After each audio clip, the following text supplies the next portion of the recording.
Hoy, ¿de qué hablaremos? ¿De qué hablaremos? Un capítulo más de los ascetas.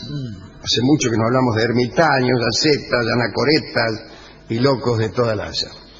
Hablaremos de las tentaciones de los ascetas, que eran los monjes medievales que se retiraban al desierto y que solían ser tentados nada menos que por el diablo, con la intención de alejarlos de la virtud. Como sabemos, el diablo asaltaba muchas veces con el horror para hacer huir a las anacoretas de su vida piadosa. ¿No es cierto? Vos habías prometido, para despojar tu alma de toda impureza, quedarte 30 años dentro de una cueva. Entonces, ahí aparecía el diablo para hacerte salir, ¿no?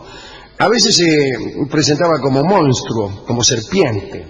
Cuando San Antonio llegó al desierto egipcio, vivió muchas disputas con el diablo. Aquellas disputas que luego fueron pintadas prolijamente, ¿no? Parece que una noche, una tropa infernal produjo un ruido tan intenso que toda la morada de Antonio fue sacudida. Me refiero a la choza. Cuando los muros de la caverna, me refiero a la caverna, Sí. Cuando los muros de la caverna donde dormía el santo se resquebrajaron, los demonios entraron tumultuosamente y se presentaron bajo la forma de leones, osos, toros y serpientes. Antonio permaneció, sin embargo, en su caverna varios meses sin hacer caso. Parece que después de los asaltos del diablo, Antonio quedaba en el suelo desmayado, pero nunca abandonó la caverna, ni mucho menos la vida ascética. Pero si bien esto era lo clásico, lo usual, después empezaron las apariciones del diablo, ya bajo la forma no terrorífica, sino tentadora de mujeres jóvenes. Un momento. Parece que Antonio se cruzó un día con una muchacha en el desierto. Ya el hecho tiene algo de inusual, encontrarse con una muchacha en el desierto. Antonio siguió el camino lo más pancho, pero estaba seguro de haberse encontrado con el diablo. La verdad no se especifica si la mujer era la tentación diabólica o si se trataba de una peregrina, pero el profesor Lacarrié dice que la distinción hubiera sido vana, puesto que para San Antonio todas las mujeres eran el diablo. Antonio murió en el año 356 a la edad de 105 años. Escribió su biógrafo. Vivió hasta la vejez sin que sus fuerzas disminuyeran y ninguno de sus dientes cayó. Esto también tiene moraleja, naturalmente. Lo que quiere decir el biógrafo es que si uno deja pasar a todas las mujeres en el desierto, llegará fuerte y con dientes a los 105 años. Para comerse las uñas. Yo prefiero detenerme a saludar chicas en este desierto que es mi vida. Pero hablemos de la tentación de San Pachón, no de San Bayón. San Pachón, que es la que más me gusta, porque sufrió la tentación de alguien del pasado. Pachón, que llevaba 40 años en el desierto, no pensando más que en su salvación. Se me voy a salvar, meta desierto y desierto. Un día comenzó a atormentarlo algo y escribió esto. Pero ¿cómo puede tener un papel original? Tengo el papel de San Pachón o Pachón, no sé cómo es. Dice: un día, habiéndose presentado el diablo en la forma de una joven etíope, a quien yo había visto en Etiopía un verano recogiendo trigo, me pareció que ella venía a sentarse sobre mis rodillas y me dio tal deseo de ofender a Dios que me sentí ultrajado de dolor. Tras darle un cachetazo, ella desapareció. Ay, qué mal que la trató, hombre. Pudo resistirse a ese recuerdo y le dio un cachetazo. Pero la mano de San Pachón, todavía 2 años después, despedía tan mal olor que ni él mismo podía soportar la pestilencia. Bueno, el sentido poético de esto es un poco extraño. Pero sí es cierto que algunos recuerdos son fuerzas demoníacas que nos condenan a una conducta de la cual no podemos salir, ¿no es cierto? Que nos empujan hacia una, no sé, hacia una patología que parece pecaminosa, o hacia la locura incluso. Los recuerdos a veces son, tienen un efecto superior a las presencias ostensibles de las personas, ¿no? Esta tentación de Saint Payon no es única. El diablo aparecía muchas veces bajo la forma de una mujer maravillosa. Elegía que esa mujer estuviera extraviada en el desierto. Bueno, ¿por qué? Porque los ascetas estaban en el desierto. Y estas mujeres se dirigían a cualquier solitario en demanda de hospitalidad. Eso le sucedió a Juan de Egipto, según la historia de los monjes de Rufino. De Rufino, provincia de Santa Fe. No, señor. Ahí donde nació Bernabé Ferreira. Y me parece que Amadeo Carrizo. Un día el diablo tomó la forma de una mujer bellísima y llegó hasta la caverna de Juan. Fingió estar extenuada y dijo: ¡ay, la noche me ha sorprendido en este desierto! ¿Sola hablaba? Sí, no, se lo dijo a Juan. Ah, Juan. Le dijo: ¡ay, mire, la noche me ha sorprendido en este desierto al cual he llegado para ocultarme! No dijo de qué.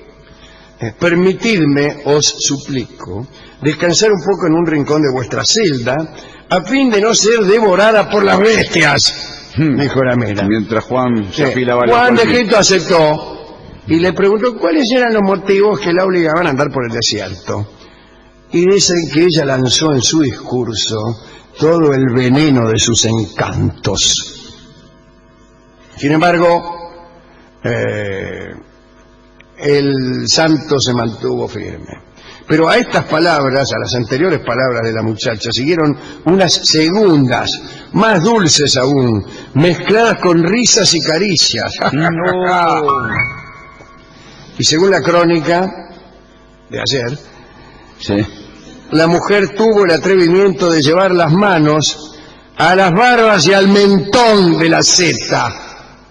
Y según las crónicas, llegó a besarle la cabeza y hasta el cuello. Oh, amigo.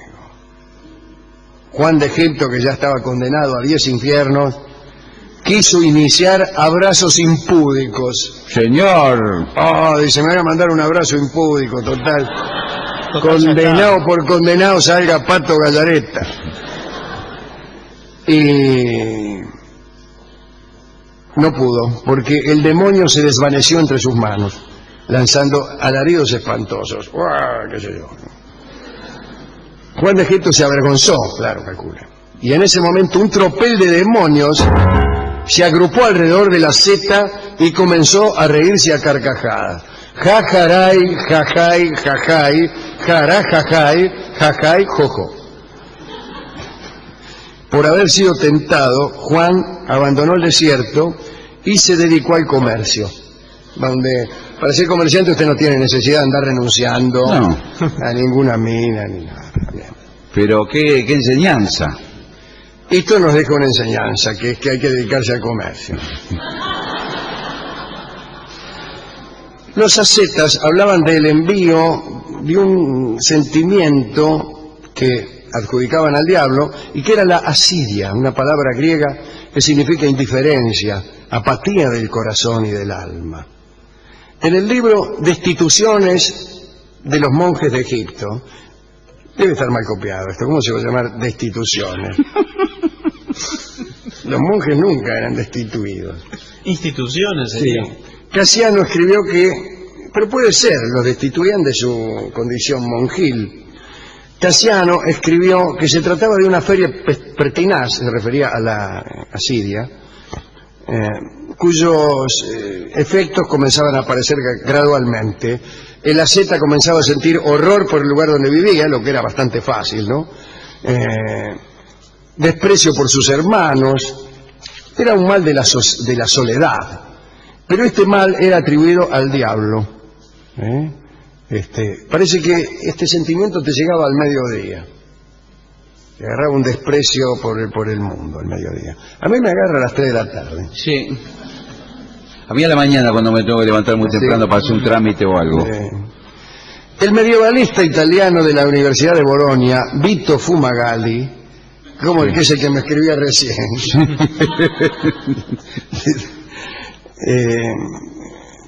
cuenta que en los siglos X y XI los monjes europeos le tenían miedo al sueño, pues la carne durante las horas nocturnas escapa a la virtud. Casiano en el siglo X distinguía entre las visiones nocturnas voluntarias y las involuntarias. Las primeras las provocaba un deseo no combatido. Las segundas eran independientes de la voluntad del hombre, pero también amargas derrotas. Decía Casiano que las visiones nocturnas eran amargos naufragios y triunfos del demonio, queridos hermanos. Entonces, los ascetas dormían poco. Casi todos los monjes dormían más o menos entre 1 y 2 horas. Y se establecían guardias para despertar al que durante el sueño iniciara movimientos deshonestos, como por ejemplo vender entradas falsificadas. No, se refería a otra cosa. No sé, bueno. Contemos para terminar algo de uno que hacía cosas raras para evitar la tentación. El franciscano Pedro de Alcántara llegó a santo luego de morir en 1552.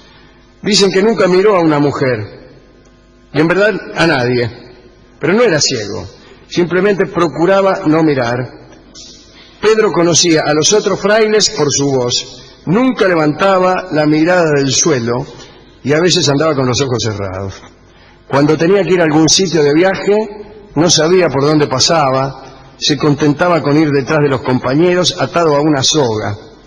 Pasaba en vela toda la noche y después mortificaba un cacho los sentidos, que según él decía eran la ventana del alma, para evitar tentaciones. Este muchacho, además de dormir muy poco, no se protegía del calor ni del frío, comía una vez cada 3 días, hablaba poco y torturaba su carne. Santa Teresa dice que aquella penitencia le dio resultado y que a ella misma se le apareció en un par de oportunidades aureolado de buena victoria, quiere decir que llegó nomás a santo. Qué bárbaro, ¿no? Pasar por el mundo viendo solo el piso. A mí me gustó aquella consideración de Antonio cuando se cruza en el desierto con una mujer y enseguida dice que es el diablo. Y el argumento me gustó, no importa quién era la muchacha, para él era el diablo. Qué cosa, ¿eh? Bueno, dedicamos esta charla a la mujer argentina y a la mujer en general, después de todas las cosas que han dicho estos tipos. Sí, demonios, y claro, yo cuando veo a una mujer, más bien conjeturo que es un ángel caído. Bien. No pretenderá encontrar un tema musical que hable de ascetas. Ya que le dedicamos esto a la mujer, digamos que la mujer también puede querer huir de las tentaciones. Sí, ¿Por qué sí. va a ser una locura propia del hombre esa? Y entonces, la mujer que trata de huir de una tentación no debe ir al centro, no debe concurrir a lugares como este, más bien debe quedarse en su casa. Sí, sí. Es decir, hay una ascesis femenina no muy distinta a la del anacoreta. Permanece en el mismo lugar, está con su familia. No mira a los hombres. No mira a para los abajo. hombres. En fin, es brevilocuente. No tenemos ningún disco en este sentido. Así que hoy hemos invitado a Karina Biorlegui. Vamos a aplaudir a Karina. Hola, Cari.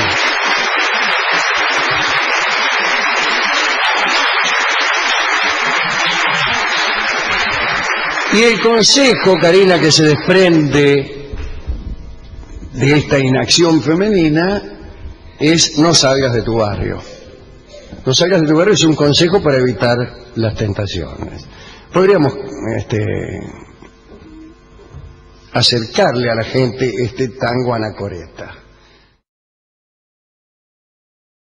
huir a las anacoretas de su vida piadosa. ¿No es cierto? Vos habías prometido, para despojar tu alma de toda impureza, quedarte 30 años dentro de una cueva. Entonces, ahí aparecía el diablo para hacerte salir, ¿no? A veces se presentaba como monstruo, como serpiente. Cuando San Antonio llegó al desierto egipcio, vivió muchas disputas con el diablo. Aquellas disputas que luego fueron pintadas prolijamente, ¿no? Hoy, ¿de qué hablaremos? ¿De qué hablaremos? Un capítulo más de los ascetas. Hace mucho que no hablamos de ermitaños, ascetas, anacoretas y locos de toda la haya. Hablaremos de las tentaciones de los ascetas, que eran los monjes medievales que se retiraban al desierto y que solían ser tentados nada menos que por el diablo, con la intención de alejarlos de la virtud. Como sabemos, el diablo asaltaba muchas veces con el horror para hacer... Un momento. Parece que Antonio se cruzó un día con una muchacha en el desierto. Ya el hecho tiene algo de inusual, encontrarse con una muchacha en el desierto. Antonio siguió el camino, lo más pancho, pero estaba seguro de haberse encontrado con el diablo. La verdad, no se especifica si la mujer era la tentación diabólica o si se trataba de una peregrina, pero el profesor Lacarrié dice que la distinción hubiera sido vana, puesto que para San Antonio parece que una noche una tropa infernal produjo un ruido tan intenso que toda la morada de Antonio fue sacudida. Me refiero a la choza. Cuando los muros de la caverna, me refiero a la caverna, Sí. cuando los muros de la caverna donde dormía el santo se resquebrajaron, los demonios entraron tumultuosamente y se presentaron bajo la forma de leones, osos, toros y serpientes. Antonio permaneció, sin embargo, en su caverna varios meses sin hacer caso. Parece que después de los asaltos del diablo, Antonio quedaba en el suelo desmayado, pero nunca abandonó la caverna ni mucho menos la vida ascética. Pero si bien esto era lo clásico, lo usual, después empezaron las apariciones del diablo, ya bajo la forma no terrorífica, sino tentadora de mujeres jóvenes.